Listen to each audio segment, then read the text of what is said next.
साथियों, आज हमारे साथ हैं हरे राम ग्वालवाल सेवा संस्थान के डॉक्टर जितेंद्र शर्मा जी। शर्मा जी, स्वागत है आपका बोल बरेली में। धन्यवाद। शर्मा जी, जैसे आपका जो कार्यक्रम चल रहा है हरे राम ग्वालवाल, तो थोड़ा सा इसका बताइए जी, क्या है और क्या कार्यक्रम आप इसके थ्रू कर रहे हैं बरेली में। ये 1979 से संस्था जो है वो स्थापित हुई। जी। हमारे गुरु थे श्री योगेंद्र नाथ ग्रोवर जी, उनके द्वारा ये संकीर्तन मंडल के रूप में स्थापित हुआ था, श्री हरे राम ग्वालवाल संकीर्तन मंडल, जो आगे चल के मतलब इसमें नाम में परिवर्तन हुआ, एक भगवती सभा और इसमें मर्ज हुई, तो श्री हरे राम ग्वालवाल भगवती सेवा समिति के रूप में स्थापित हुआ। तो हम लोग सांस्कृतिक जन जागरण के लिए शुरू से सक्रिय रहे। तो घर घर जो है वो सुंदरकांड का या रामायण का पाठ वगैरह इत्यादि को करना निःशुल्क, सारे बच्चे गाते बजाते। तो उसी संस्था के माध्यम से वार्षिक कार्यक्रम को पहले रामायण के रूप में हुआ करता था, फिर भागवत और आपका ये राम कथा और शिव पुराण कथा वगैरह हुई। और लेकिन जब से ये मंदिर की स्थापना हुई 2010 में, तब से जो है वो ये कार्यक्रम हमारा श्री कृष्ण लीला के रूप में कन्वर्ट हो गया। तो कितने दिन का ये कार्यक्रम आपका तो होता ये है? हमारा जो है 12 दिन तक का कार्यक्रम रहा करता था जी। और जिसमें आपका श्री कृष्ण जन्म से लेकर के और सुदामा चरित्र तक की लीला हम लोग यहाँ पर खेला करते हैं।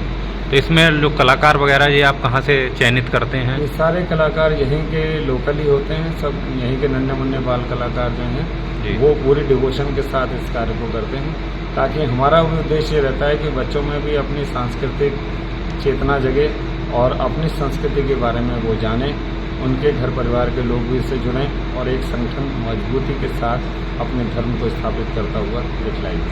अच्छा, आप इसमें कुछ रोल वगैरह करते हैं? आपका भी कुछ रोल रहता है यहाँ पे? हाँ, वो अभिनय से जुड़े होने के कारण तो जो है कंस की भूमिका पिछले कई वर्ष कंस की भूमिका आप करते हैं।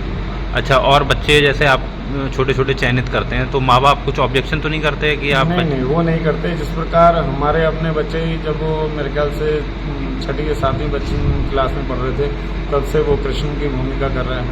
और जो इंजीनियर है वरुण शर्मा, इस समय वो चंडीगढ़ से यहाँ पे एक हफ्ते की छुट्टी लेकर के बच्चे इसी को सेलिब्रेट करने के लिए आते हैं। अभी भी आए हुए हैं। आज की लीला में आपको महाराष्ट्र की जैसे सुभाष नगर क्षेत्र में आपका नाम है, आप सुभाष नगर क्षेत्र में बहुत बड़ा कार्यक्रम कर रहे हैं, तो मैंने देखा जो हॉल भी बहुत अच्छा बना है। तो ये हॉल बनाने की आपको प्रेरणा कहाँ से आई? इतना अच्छा हॉल आपने बालकोनी के साथ बनाया है।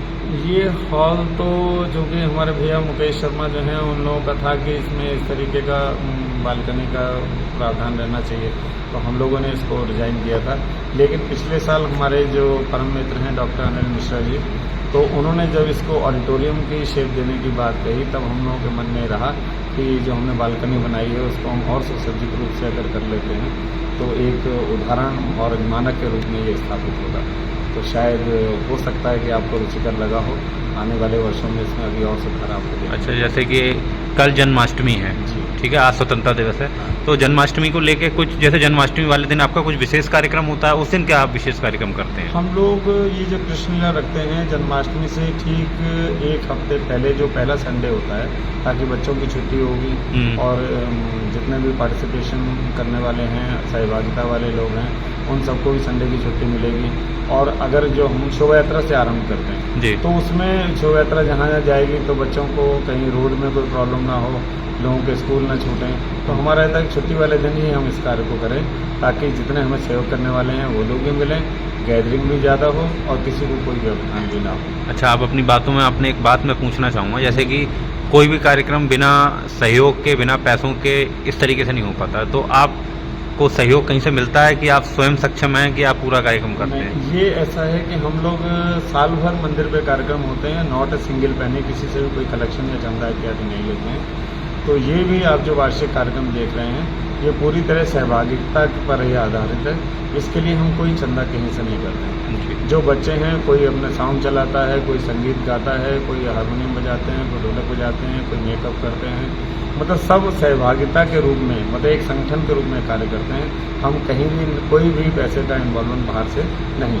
और जो हमें पैसे की फंड्स की ज़रूरत होती है तो हम लोग साल में जो भी मंगल सुंदरकांड अपने मेंबर्स के यहाँ या बाहर करते हैं, उसमें जो आरती इत्यादि से चढ़ावा प्राप्त होता है उसके माध्यम से इस कार्यक्रम को। अच्छा, भविष्य को लेके आपको क्या, मतलब भविष्य में आपका क्या ड्रीम है? क्या आप इसे ऑडिटोरियम को क्या चेंज करना चाहेंगे और राम अपनी जो कृष्ण लीला में क्या भविष्य में हम इस ऑडिटोरियम को बिल्कुल इसमें इस तरह सीढ़ियों का प्रावधान होकर के जैसा ऑडिटोरियम रूप में दिखाई देता है वैसा ही लगे।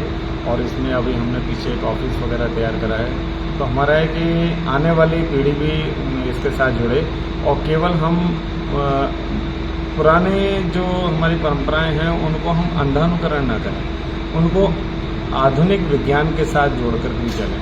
तो जैसा जैसा समय के साथ परिवर्तन हो रहा है तो उस तरीके की नई तकनीकी के साथ अगर हम कार्यक्रम को चरम तक ले जाते हैं तो शायद ज़्यादा रुचिकर भी होगा और नई पीढ़ी के लोग भी इससे जुड़ेंगे। अच्छा, आपका कार्यक्रम आप नहीं चाहते कि सुभाष नगर के बाहर भी जाए, क्योंकि सुभाष नगर एक छोटा क्षेत्र रह जाता है और फिर गलियों मोहल्लों के बीच में ही सिमट के रह जाता है। यही कार्यक्रम जैसे बांके बिहारी में हो रहा है, हरि मंदिर में हो रहा है, बड़ी जगह अगर हो तो ज़्यादा लोग इससे जुड़े, ज़्यादा लोग देखने आए, तो ऐसा कुछ प्रयास है? बहुत अच्छा पूछा है। हमें कई बार ऑफर भी मिले, ये आपका बालाजी दरबार वालों ने भी कहा कि कृष्ण लीला हमारे यहाँ कर दीजिए और जगह भी ला, लेकिन क्योंकि हमारे कलाकार प्रोफेशनल नहीं हैं और चूँकि सबके सब सेवा के नाते करते हैं तो कोई भी इस कार्य को पेशेवर तरीके से नहीं करने के कारण हम लोग कहीं बाहर जाना पसंद नहीं करते। हमारा रहता है ठाकुर जी के सेवा के निमित्त ये कार्य हो। तो इस कार्य के लिए लोग अपने, अब जैसे बड़े बेटा हमारे डॉक्टर हैं तो वो भी छुट्टी लेकर के यहाँ एक हफ्ते की आए हुए हैं जी जी। और छोटा वाला इंजीनियर जो है वो आए हैं और इनके साथ के सहयोगी कुमारी काजल सक्सेना है, वो भी नोएडा में जॉब करती हैं, वो भी छुट्टी लेकर के आई हुई हैं। अंकित माहेश्वरी हैं, उन्होंने भी अपनी जॉब से छुट्टी ली है। तो मैक्सिमम लोग जो हैं अपने योगदान को किसी न किसी रूप में अब वो निस्वार्थ भाव से कार्य करते हैं, जबकि हम संस्थाओं ने कुछ नहीं देती, कुछ पेड नहीं करते और यहाँ पे जो प्रसाद भी बढ़ता है तो अगर कोई जिसकी तरफ से जो प्राप्त हो जाता है तो वही बढ़ जाता है, अन्यथा संस्था ने जो निर्धारित किया हुआ है वो प्रसाद ही। अच्छा, आजकल जो कार्यक्रम चल रहा है जो कितने समय से कितने समय के बीच में चल रहा है? ये 7 बजे से लेकर 11 बजे तक। 7 से 11 तक? हाँ, इसलिए ताकि बच्चों की पढ़ाई डिस्टर्ब ना हो। शाम के टाइम पे? जी हाँ, ज़्यादा पब्लिक जुड़ भी जा बच्चे सकती है। अपने ट्यूशन वगैरह कर लें और ऑफिस वगैरह के लोग भी सब अपना कार्य करके तो उसके बाद आ जाए। किसी तरीके की कोई परेशानी का सामना करना पड़ रहा हो जैसे?